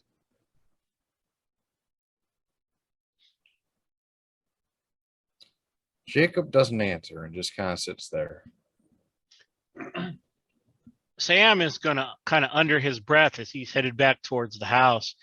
He's going to say a bit of a prayer to Papa Laba, but knowing that Miss Eloise is in proximity and not being a fool and having learned a few things from his grandmother, and that many of the figures in voodoo are syncretized with Christian saints, he's going to modify it a little bit and make it look like he's praying to the saints. Very reasonable. Rigid works. Do you happen to recall which Saint Legba Saint or Laba Peter. is? Saint Correct. Peter or Saint Ladrus in some regions, depending on where you are. But Saint Peter, In he's most going. cases, it's Saint Peter because he's Yes. the master of the gates. Mm-hmm. Yep. So he's going to say a little prayer to Saint Peter as he's Saint Peter as he's walking in. All right. Eloise is going to try to put a hand on Isaiah and say, Isaiah, we should come on back inside, okay? Yes, ma'am. You notice he's clutching the hat really tightly. And once inside, Samuel will pour a little bit of whiskey for everyone. McCallister's still slumped outside against the wall. And Eloise is going to go back out and say, Mr. McCallister, would you please join us inside? The cigarette's kind of just hanging off of his knee at this point, and he just kind of says, "No, I need some air."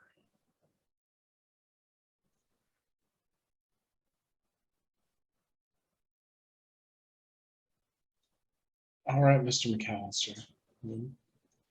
Keep the door open for you, okay?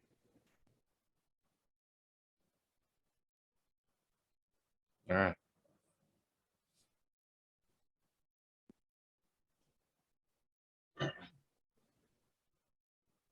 As Eloise kind of, when she comes back in, Sam's going to be like, man's world's just been changed.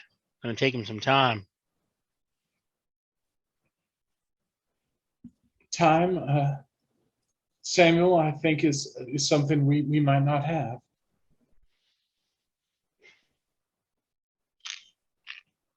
I'm afraid you may be right, Miss Eloise. Eloise, she's just going to fall down and start weeping.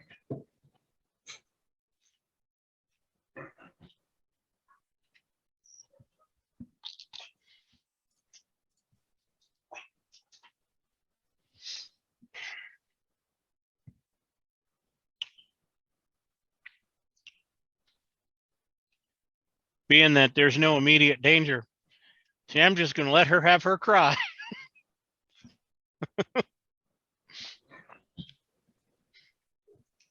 About a couple minutes into her cry, out in the distance, you hear a dog barking. That might not mean anything to anybody but Samuel. All Yeah. things considered. Yeah. Samuel kind of perks up and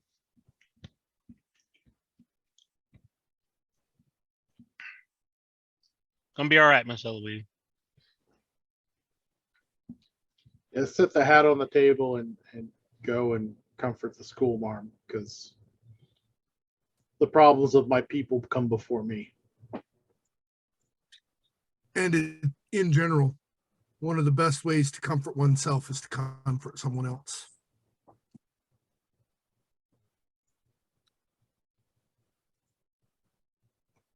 The rest Yep. of the night passes uneventfully. The morning sun burns off the fog just like it should, fast as it should. You get normal daylight. And if anything, that makes everything else seem more unreal, more unreasonable,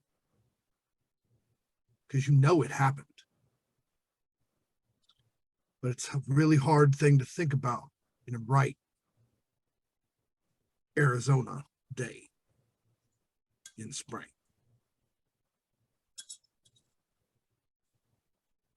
All of you are mighty tired. Now, Isaiah's particularly tired because he didn't sleep at all. Eloise is mighty tired. She didn't sleep a wink either. Your knees are sore too from all the praying.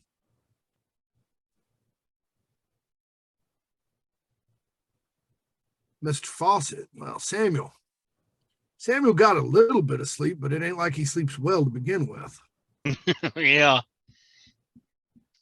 McCallister's pretty well rested, but more than a little freaked out. This has not been what one might consider a normal day.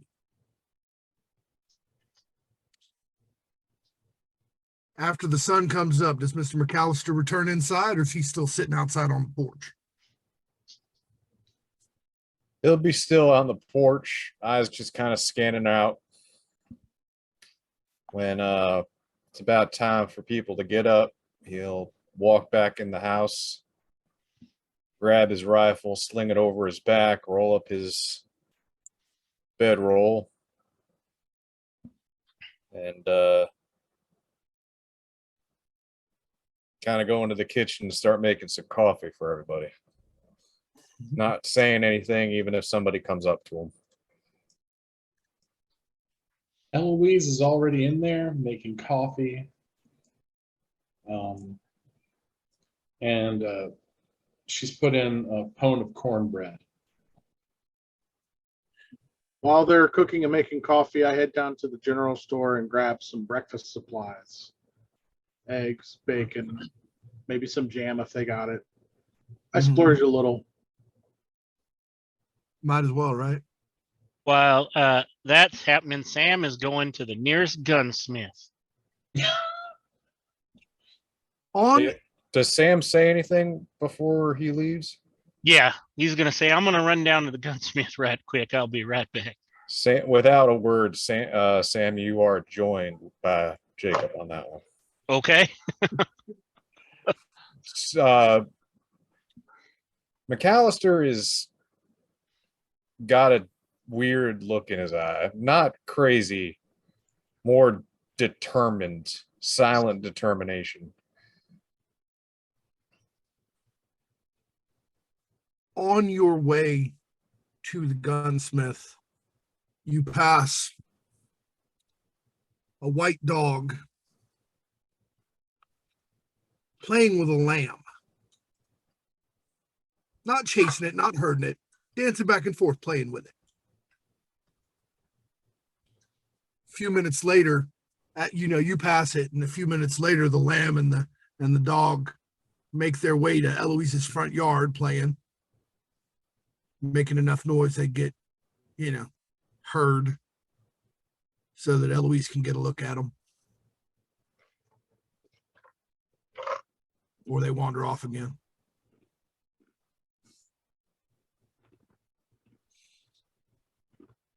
But Well, Sam is taking that as a good sign, and he's going to keep an eye. exactly.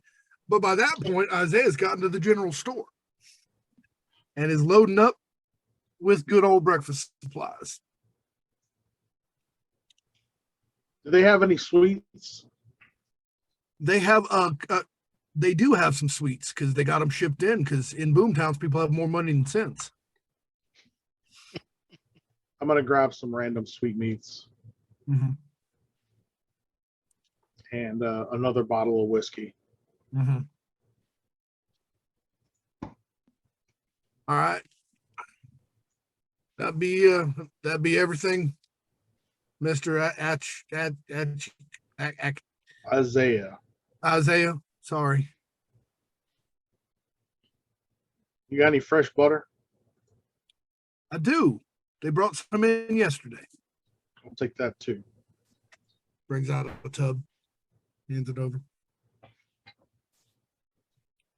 I hand over a couple of dollars and Yep. and make my way back to Eloise's house and put all the stuff in the kitchen. Yep. Over at the gunsmith. Fella's in there right now loading bullets. Mm-hmm. Hello. How you doing? I'm I got all right. something of a might unusual request for you. Yeah. What you got? Well, I don't know if you know Colonel Kendall. The crazy guy out in the desert? Yes, I know him. Yes. Well, I served with him back during the war, and I'm kind of putting together a gift for him, something special. And we Okay. wanted something ceremonial, but still functional. And I'd like to see if you could craft me some bullets out of silver. His face goes blank, like I was being a nice, sociable person, and I was just interacting normally, and I was going to sell you something, and then he gets poker face. Silver. Yeah. You do know that those do not have great ballistic accuracy, yes? I understand. More for show. I mean, I'd like them to be functional, but more for show.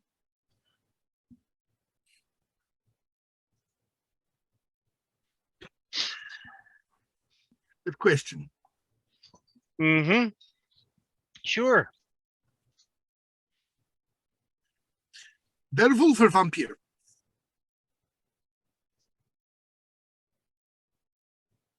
Vampire. Okay, then it does not have to be whole silver because it won't matter. So, I will put in iron core for better ballistics. Works for me. And do you have any pistols of a little bit larger caliber? Then I just show them what I've got. And I have a couple of the more recent Peacemaker models. give me a couple of those. Well, a couple is what I have. Now, this is expensive. I expect to get paid. Oh yes. Good. Sam will pull out. I should have enough. You pull out a $50 gold piece. You actually have considerably more than that because you barely, you're Yeah, but you still have enough money. You're not poor, so you have enough money to have a house that you haven't spent on a house. Yeah. Yeah. So, well, I pull out a $50 gold piece and I set it in front of him and I say, is this enough up front? Yes, that will do up front. I mean, it would be easier if you provided the silver, but I can get it. It's fine. I can offer. I can pull out some silver. Not a problem. Yes, because if you give the silver, then I can use that for bullets instead of having to go buy some. Done. Good. Done. Because they may ask, why hello, are you buying silver, Mr. Smith of Guns? And I go, I'm just saying. Fair. I'll give him some silver. I'm sure I have some silver coins somewhere. That'll work. Silver coins, of course, are far more common across all of human history than gold ones. Yes. McCallister is just kind of standing next to the door, arms crossed, silently watching this exchange with defeated acceptance. So You want the bullets in caliber for peacemakers, obviously. Yes. Other? McCallister will pull out his pistol and this one too. Yep. All right. Good. Very good. We will do that. And I'm assuming these are 45 long Colt Yes. peacemakers. So my rifle's same. So Yep. One of the reasons 45 long Colt was so popular. It put it yes, in sir. round for multiple guns. Yep.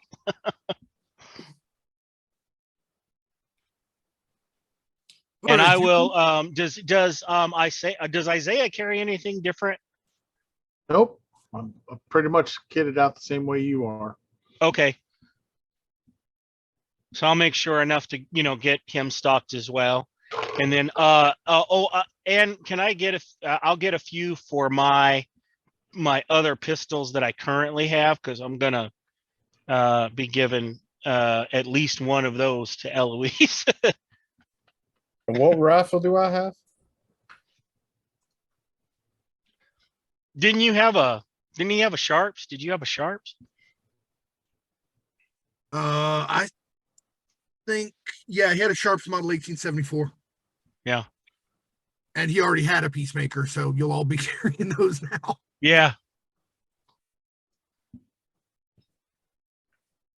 Which kind of pistols did you have on yours originally, Sam? I had just 36 caliber. Right. Actually, probably the only round that was more common in the West. Right. Cool. Yeah, so I'll get some to make sure, so I can give at least one of those to Eloise. So. Yep. Very good.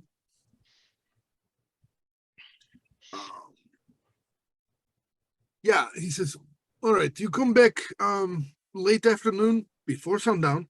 I get to you. Yeah, yeah, definitely. Very good.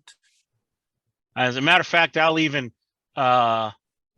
leave a second $50 gold piece and go. Much appreciated, friend. You're welcome. If you need these things, people who need things like this need them fast. I get it. Yes, thank you. You're And then we'll head. Well, at least I'm going to head. I'm going to look at McCallister and head back. Reaches under his counter, pulls out a Eastern Orthodox cross and puts it very plainly on the front of his. Fair enough. In front of his vest. Yeah. I'm going to start heading back towards the house. Then kind of look at McCallister, see if he's coming. McCallister kind of just stare at the gunsmith for a second, slowly nod, walk out, follow Sam, and go. That guy took that a little too quick. Yeah, he's I assume he's seen some things. Yep, I suppose you're right. And Jacob's staring at him like, I don't get it. All right. No, yeah, we'll head back. I head back to the house. Jacob's kind of like swerving between like grim determination and looking like he's gonna faint like every other minute. I have unfortunately been in that state. It's not fun. And just for reference sake, it's something that's probably so subtle that most people would probably never notice it. But whenever he's walking with anybody else, whenever he's walking with anybody else, Sam is always kind of just gonna walk, just so that he can kind of gauge where they're going. And what he's doing is he's just naturally flowing with people so that he's not splitting any posts or those sorts of things.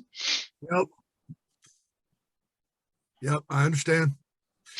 Now, coincidentally, this tends to put you about half a pace behind people while you're walking most of the time, which Yep. gives a slightly different impression to people who don't know what you're doing. Oh yeah, and he's okay with that. All right. Meanwhile, back at the house, breakfast is being made. What else is going on?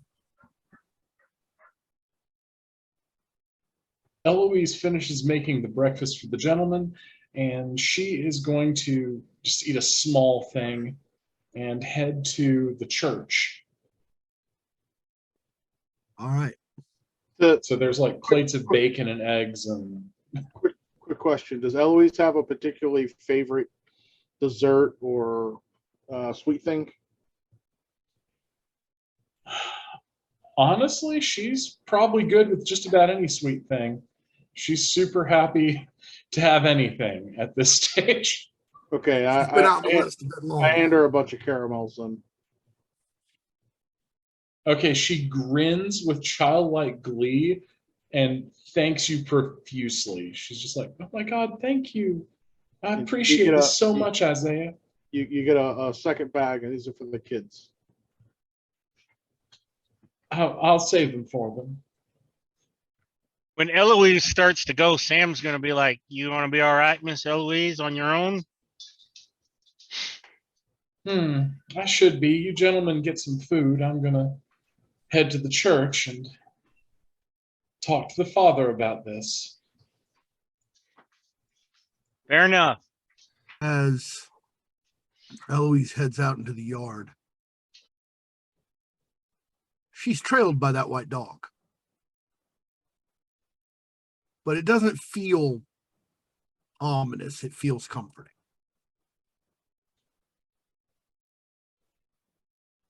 Right about that time is where I think we'll stop.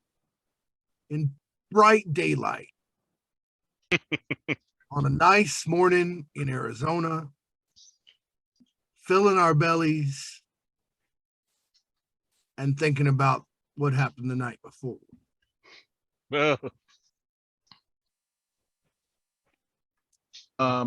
After I came back from the general store, I went and found some wood, and I'm starting to whittle some stakes. That makes sense.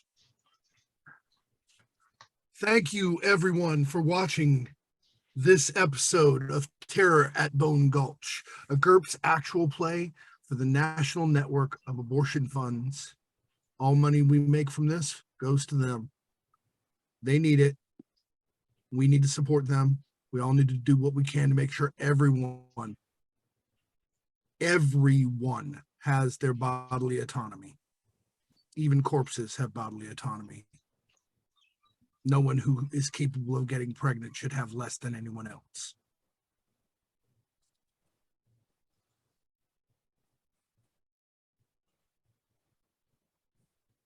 Real quick, why don't we go around, tell everyone where we can find you, what you do, and whatever you would like to throw out there as well. Jack, if you want to do call outs. Justina, go ahead.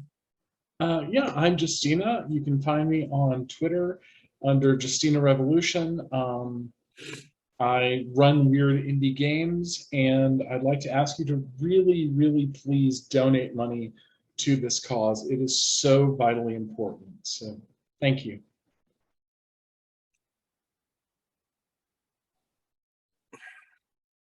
Mr. McCallister, also known as the Eye. I am the I. I play Jacob McCallister. I'm found on this particular channel on several things, hopefully in the future and now. Come check it out. Stefan. Yeah, I'm Stefan Huddleston. I am a historian who specializes in pop culture and tabletop role-playing games. You can find me on Twitter at Umbral_KnightX. As Justina and everyone else has said, this is a vitally important cause that comes at a vital juncture in our nation's history, and something I hoped I'd never see in my lifetime, but here we are. And so please give, boost, get the word out. please. Christopher. I am Christopher Rice. You can find me on Twitter and Patreon at Ravenpenny. And I will echo what everyone else has said. We do not need to be making a second class of citizens this late in the democracy. We've already got plenty of those. So let's Amen. let's maybe not add more to the pile of bullshit that we have to deal with. Please donate and give generously. I have been Jack Kellum, Jack Dogsbane, Jack the Giant Killer. If you look those up, you'll find me. The important part is I've been running this game. I'll be back next week to run this game. I'm here to entertain you and to get you to donate. Lion? Thanks so much, everyone, for joining us for this amazing episode of Terror at Bone Gulch. I have enjoyed this thoroughly, and I hope you have too. We'll be back tomorrow with hopefully Dinosaur Wizards in Space, but if not, we'll have something else fun. Then on Wednesday, you'll see Jack again, as well as Justina, when we're back for Rega, Tomb of Sorrows, episode 3. Something like that. Is it 4? Am I wrong? Am I confused? No. See, it was 0.5, then 1, Sure. then 2. Fair. Oh, yes, 3. And then Thursday, we'll be back with Avatar Legends, The Breaking Point, followed by a very special first part of a 2-part event we'll be running on the 19th and the 26th, Veil of the Void, The Dead Planet. Remember, donate, share, tell people about this so that they can donate and share, so they can tell people about this and they can donate and share. And it goes on and on and on. We're running this all the way through the end of August. Please don't forget. Also, we have a Discord. If you want to talk to any of these amazing cast members, if you want to talk to any of the amazing cast members from any of our other shows, if you want to talk to me, I'm there all the time. I promise. If you want to just hang out and get some amazing insight from great content creators, game designers, or just be part of a really friendly, accepting community, we've all come together for the same thing, and we'd love to see you. So you can find the link to that down below or over on my Twitter at TheLionKnight42. Thank you so much for everything that everyone has done up until this point. A special thank you to our amazing cast for tonight and to our incredible GM.